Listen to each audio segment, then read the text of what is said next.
What's up, black folks? It's Halloween. This is a very crazy day. It's out of the way day. I used to celebrate this when I was a kid. I got my little sister. She likes Halloween, but she doesn't believe in the stuff. I don't either, man, because I found out about the day. Thanks to going to church.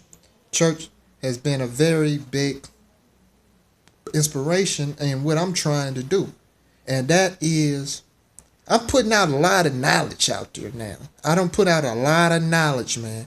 Those that watch my previous videos, I don't put out a lot of knowledge. So for people that don't view the videos, I also had a lot of hate too, and a lot of, backlash. People don't agree with this stuff. You know why? Because we as black people have been in this country since its founding and since its beginning. We've been here. I'm gonna take it even further. It's archaeological.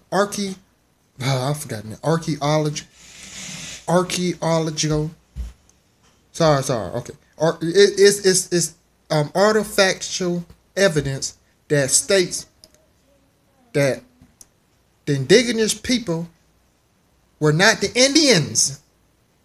They were not them guys hee ha, and the ones that were working with the pilgrims and the ones that so-called got their land. I emphasize with the colons land, because black folks shut the door. Sorry. Black folks were the first ones on this continent called North America. They were the first ones to discover it. And there's archaeological facts to prove that. Artifacts and cave writings, and also skull and DNA testing that say black people were the first one. Now, how did the Indians get over here?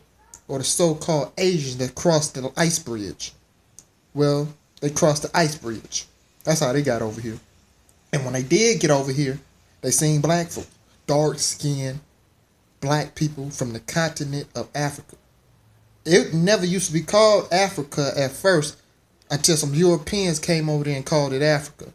But the point is when them Asians came over here and the white folks also came after them, they started calling them Indians because they look like East Indians, which they are similar. They were East Indians, but they just called them Asians, and they had different cultures. The Asians, they were more subtle, while the Asians in North America, called Indians, were very nomadic. They were hunters and gatherers, and they believed in the land and living off the land, stuff like that. But when they came over here, they killed the black folks. Now, there's been a lot of myths about the Indians. About the Indian, people always claiming Indian. People always saying the Indian had it just as bad as black folks. Black folks need to stop complaining. Look at the Indians, they ain't complaining because the Indians got gamble casino. They got their reparations. People always talking about the Japanese. Please don't talk about the Japanese. They were in basically prisons during the 2 wars. That was basically just a prison. So they were just prisoners of war, but they got reparations.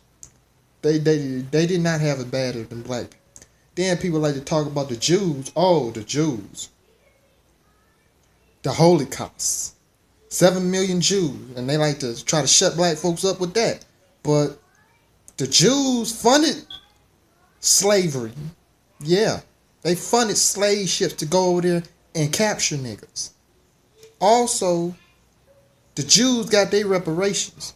Black folks didn't get their reparations from the Holocaust we went through. So don't talk about the Jews. Black folks don't had it harder than any race of human beings since and still now in the history of this planet.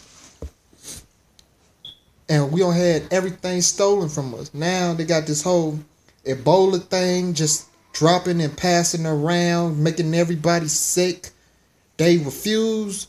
It broke out over there in, I think, I don't know what country in Africa, but I know it broke out in a country close to Nigeria, and it's just making black folks. They just dropping like flies, man.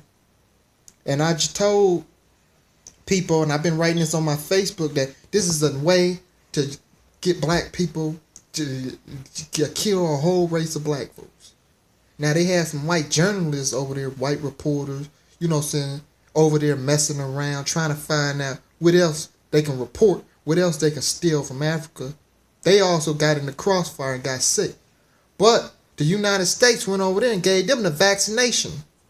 They curing them, yet the black people are still dying, and they refuse to give them the vaccination to cure the virus. So the people, and nobody wants to talk about that. They talking about the Ray Rice. They talking about just silly stuff, man. Amber Rose and Wiz Khalifa divorce. They talking about Future and Sierra. I mean, I knew they weren't gonna be together. Sierra is color struck. First thing. Future, he's what you call, he's just a regular, he color struck too. All they wanted out the deal was a baby. All Sierra wanted out the deal was basically just to revive her career. You know what I'm saying? Get her name back out there. Because she can't really sing like that. Sierra is just a dancer. She made a couple of R&B hits, but she always had men right there. And she always had to keep it in trendy. Now she's not really the trend no more. The trend is like Nicki Minaj. You know what I mean? Them ladies that don't really dance too much, they just stand around and say provocative thing. So now she's trying to get back into the trend. Same as with Ashanti. They always had men to back them up, like Ja Rule, different type of R&B singers. But now that Ashanti is coming on back, she ain't really making no. She's trying to come back without, you know what I'm saying, Murder Inc. and I Got It, and it's not working. So those are has-beens. They trying to make comebacks. It's not working. And this whole thing with Raven Simone, I'm not African American, just call me America, is basically just a house nigga mentality. That's house nigga outrage. You know what I'm saying? She had to get out there and coon for the white folks. She had to get out there and let white folks know, hey, I'm a part of y'all. I'm not all the way black. I'm a little bit a part of y'all, and I appreciate it and I acknowledge y'all. Cause she don't want to get out there. Like I said, it's all shock value. It's all a publicity stunt just to try to put the. She was on Oprah saying stuff first. Now, oh yeah, she's gay too. That's a lot of things that's becoming prevalent in our community. But there's a lot of issues. I done been talking for 8 minutes, and I done just talked about issue after issues after issue that's going on within our own city in the black community. You know why? Because the first problem is we keep trying to move up in the mainstream. We keep trying to get people to accept us, to like us, to understand us, instead of trying to move away and trying to like and understand ourselves and the people just like us within our own community. This is the problem. So that's why a lot of things is affecting the black community, because we don't have the resources other people have. And also, in our own communities, there's no real black business structure where we, even if it was, a lot of black people have been conditioned to not even support their own people.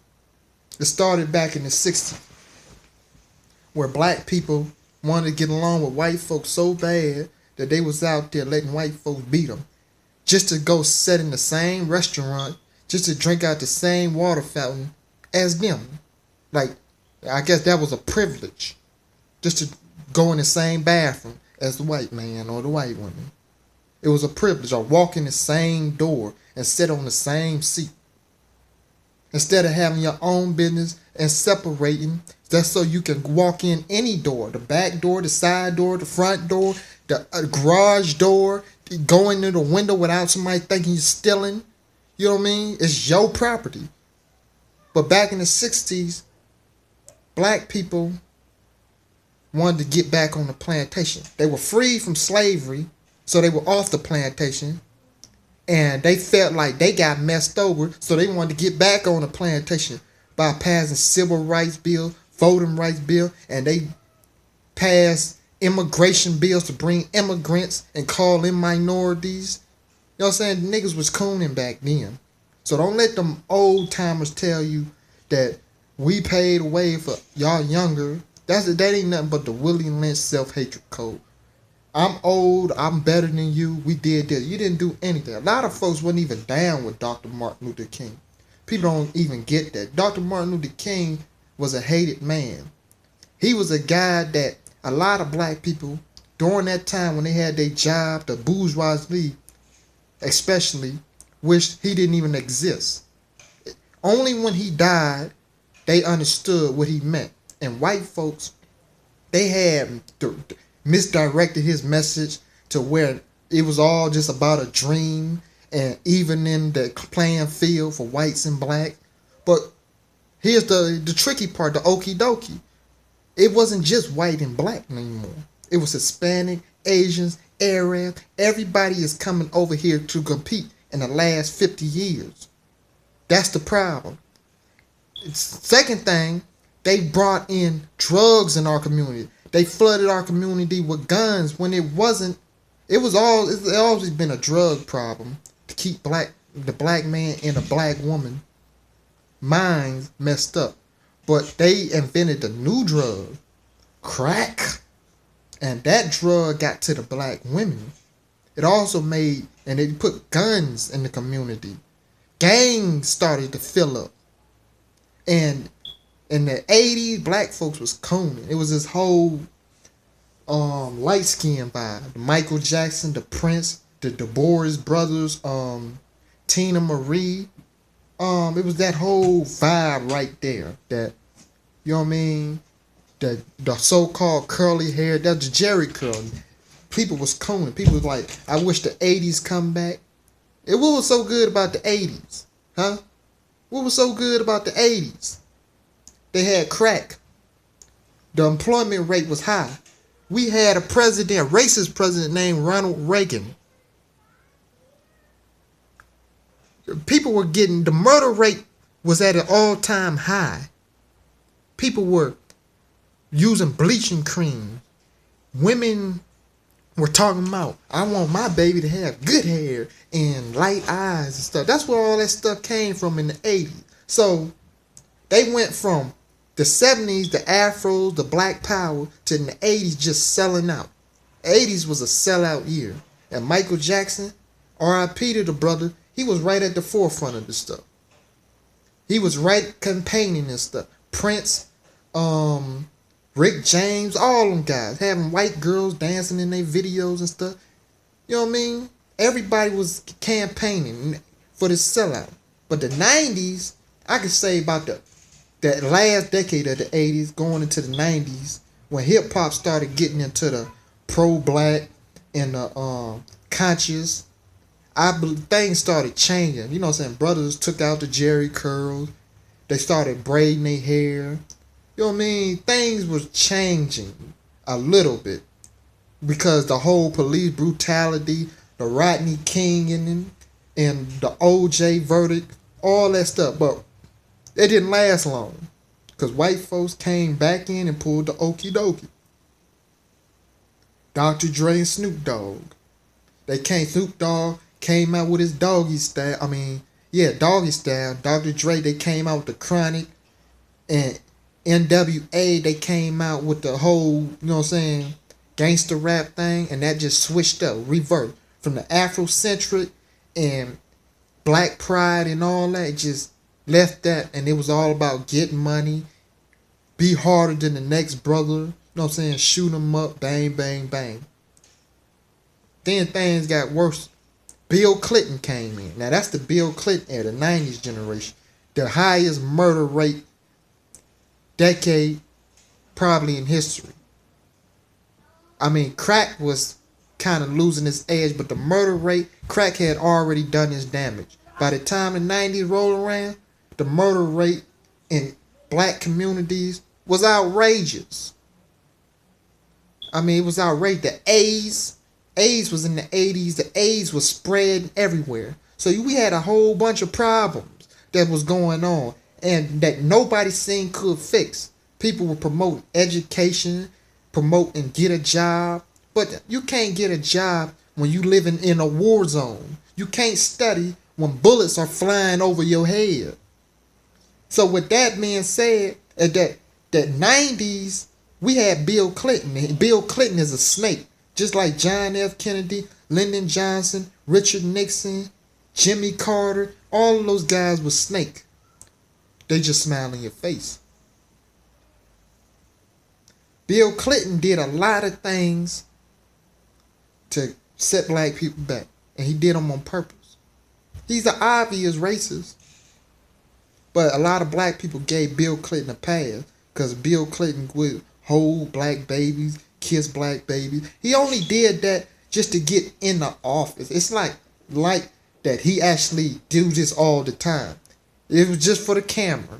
Just for the camera. Other than that, you won't see Bill Clinton around black folks. He hired a couple of black people. He had a history with black people. Blah, blah, blah, blah, blah, blah. Bill Clinton fooled black people psychologically. Because black people in the 90s, along with the P. Diddy's, the whole Master P and No Limit and Cash Money Records, they had black people believing that black people were doing good because they were doing all this flashing. But in reality, black people, the unemployment rate was sinking. I mean, the unemployment rate was growing. Black people were in a state of despair. We were still getting shot by a cop, locked up in jail, and thanks to Bill Clinton, 3-strike law that he signed, we were going to jail even more. So, going into the new millennium, Bush. Now, Bush, in the new millennium, people believed things was changing. Nothing was changing. They had the Gina 6. They try to basically throw them kids in prison, man, just for fighting back and standing up.